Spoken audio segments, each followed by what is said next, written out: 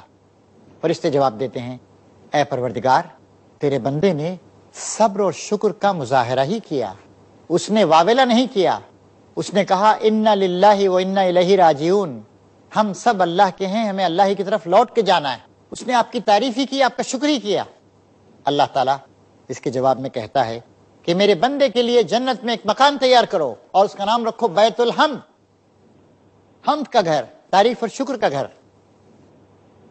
اس سے بات معلوم ہوتی ہے کہ اللہ تعالیٰ کی نگاہ میں وہ لوگ جو صبر کرتے ہیں اور ہر حال میں اللہ کے فیصلے پر راضی رہتے ہیں، ان کا کتنا بڑا مقام و مرتبہ ہے کہ ان کے لیے ایک بیت الحمد تیار کیا جاتا ہے۔ تو واویلا کرنا، شکایت کرنا، بے صبر ہو جانا، اس سے کوئی فائدہ تو ہوگا نہیں۔ جب بھی کوئی مصیبت آئے کوشش کیجئے کہ مصیبت نہیں آئے، عقل کے ساتھ کام لیجئے، بیماری کو پہلے مرحلے میں روکنے کی کوشش۔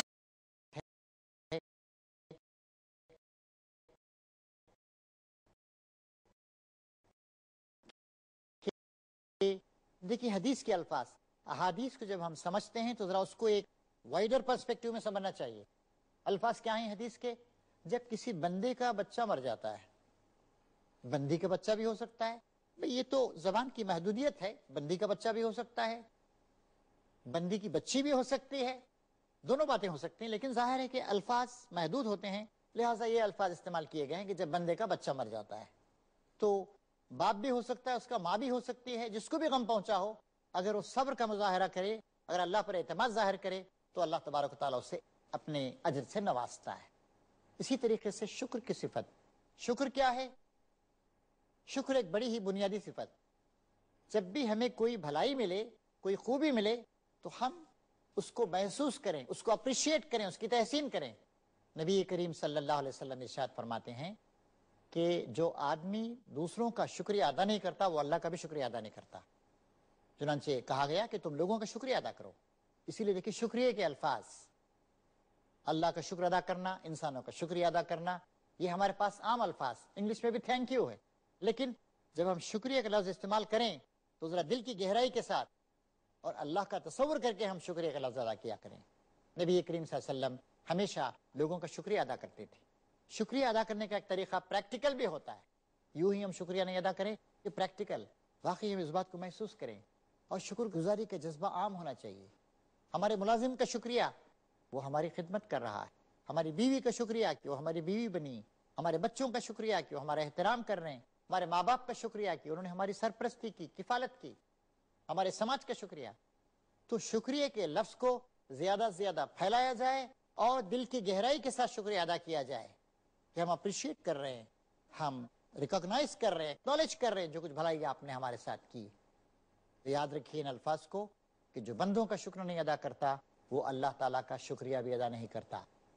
نبی کریم صلی اللہ علیہ وسلم نمازوں کے بعد اکثر زیادہ تر یہ دعا پڑھا کرتے تھے، اللہم اعنی علی ذکرک و شکرک و حسن عبادتک، اے میرے اللہ میری مدد فرما، تیرا ذکر کرنے، تجھے یاد کرنے میں مدد فرما، تیرا شکر کرنے میں مدد فرما، اور بہترین طریقے سے تیری عبادت کرنے میں میری مدد فرما۔ سجدہ شکر بھی ایک اللہ کا ہم نے شکریہ ادا کیا۔ اگر یہ شکر گزاری کا جذبہ ہمارے اندر عام ہو جائے تو اللہ تعالیٰ سے ہم بہت زیادہ قریب ہو جائیں گے۔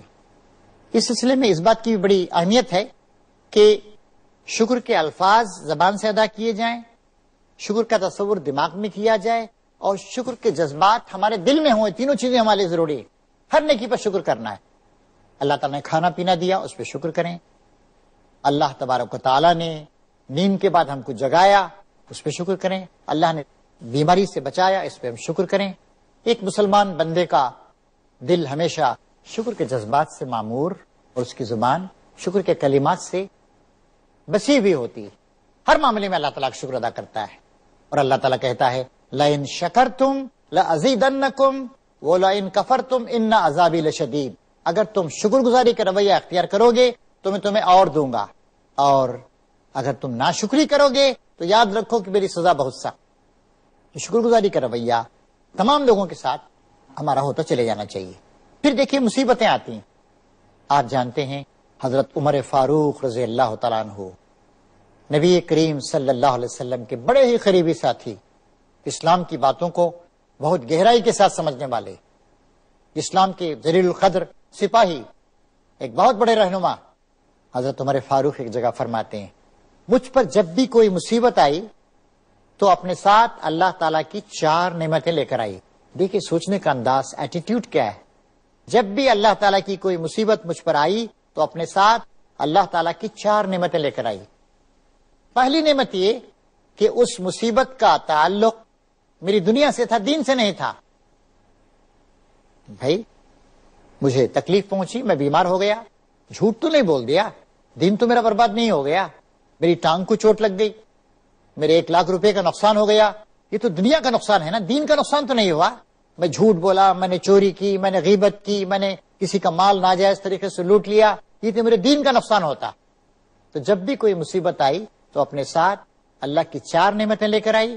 پہلی نعمت یہ ہے کہ اس کا تعلق میری دنیا سے تھا، میرے دین سے نہیں تھا۔ دوسری بات حضرت عمر فرماتے ہیں کہ چھوٹی مصیبت آئی، اللہ چاہتا تو بڑی مصیبت آ سکتی تھی، یہ بھی اللہ کی نعمت۔ ٹانگ کو چوٹ لگی، فریکچر ہو گیا، ٹانگ کٹ تو نہیں گئی جی، میرا ایک بچہ شدید بیمار ہو گیا، مر تو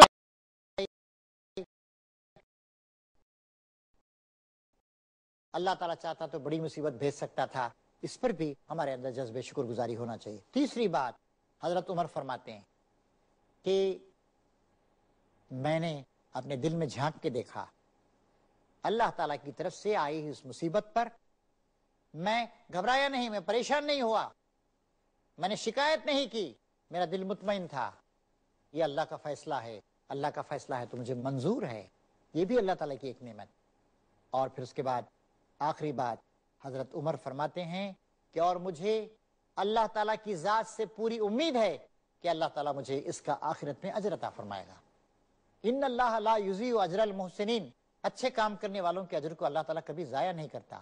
تو یہ ایک مومن کا نقطہ نظر ہے کہ جب بھی مصیبت آئے تب بھی آدمی گھبرائے نہیں، پریشان نہیں ہو، مصیبت کا مقابلہ کرے اور مصیبت کو اللہ تبارک و تعالیٰ کی طرف سے سمجھے۔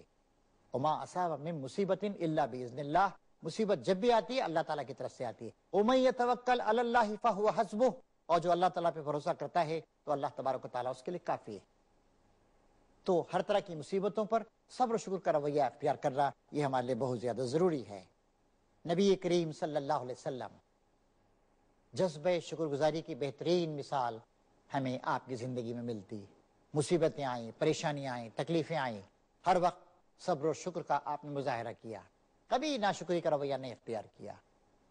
ایک بہت بڑی مصیبت اس وقت آئی تھی جب نبی کریم صلی اللہ علیہ وسلم مکے کے لوگوں سے مایوس ہو کر، پریشان ہو کر طائف تشریف لے گئے.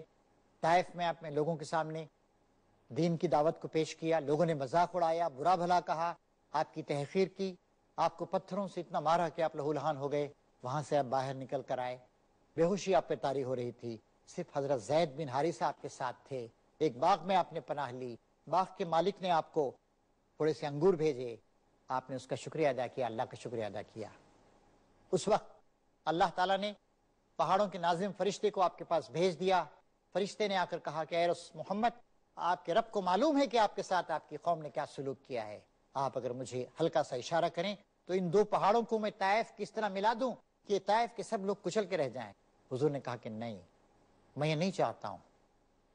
رب اغفر قومی انہم لا یعلمون, میرے رب میری قوم کو معاف کر دے, وہ لوگ جانتے نہیں. پھر اس کے بعد نبی کریم صلی اللہ, اے اللہ میں تیری مدد طلب کرتا ہوں. اے اللہ تو مجھے کس کے حوالے کر رہا ہے, ان ظالموں کے حوالے کر رہا ہے. اے اللہ اگر مجھ سے غلطی ہو گئی ہے تو میں تجھ سے معافی مانگتا ہوں, اور اگر یہ تیری آزمائش ہے تو میں تیری آزمائش پر صبر و شکر کا مظاہرہ کروں گا. تو اگر مجھ سے ناراض نہیں ہے تو پھر مجھے دنیا کی کوئی پرواہ نہیں ہے, میں ہر طرح کی تکلیف کو برداشت کرنے کے لیے تیار ہوں. تو جب بھی ہم پہ کوئی مصیبت آئے تو ہمیں یہ بھی دیکھنا چاہیے کہ ہم سے کوئی غلطی تو نہیں ہو گئی. نبی کریم صلی اللہ علیہ وسلم سے کوئی غلطی نہیں ہوئی تھی, لیکن ایک بندے مومن کا کام یہ ہے کہ وہ دیکھے کہ مجھ سے کوئی غلطی تو نہیں ہو گئی. اس طریقے سے آدمی ہمیشہ اپنا جائزہ لیتا رہے اور ہمیشہ اللہ تعالیٰ کی طرف رجوع کرتا رہے. تو بہنوں اور بھائیوں, ہر معاملے میں صبر کیجئے, اللہ کا شکر بجا لائیے, اللہ تعالیٰ کے فیصلوں پہ راضی رہیے, اور اس بات کی پوری پوری امید رکھیے کہ اللہ تعالیٰ کی مدد کرے گا, آپ کو مشکلات سے باہر نکالے گا, اور یہاں بھی آپ کو اجر ملے گا. یہاں اجر نہیں ملا تو آخرت میں اللہ تبارک و تعالیٰ کے پاس آپ کا اجر محفوظ ہے. اللہ تعالیٰ ہمیں اپنی راہوں پہ چلائے, صبر و ضبط کا مجسمہ بنا دے, شکر کا رویہ اختیار کرنے کی توفیق عطا فرمائے, اور زندگی کے تمام معاملات میں اسی پہ بھروسہ کرنے کی توفیق عطا فرمائے. ربنا افرغ علینا صبرا وثبت اقدامنا وانصرنا علی القوم الکافرین. وآخر دعوانا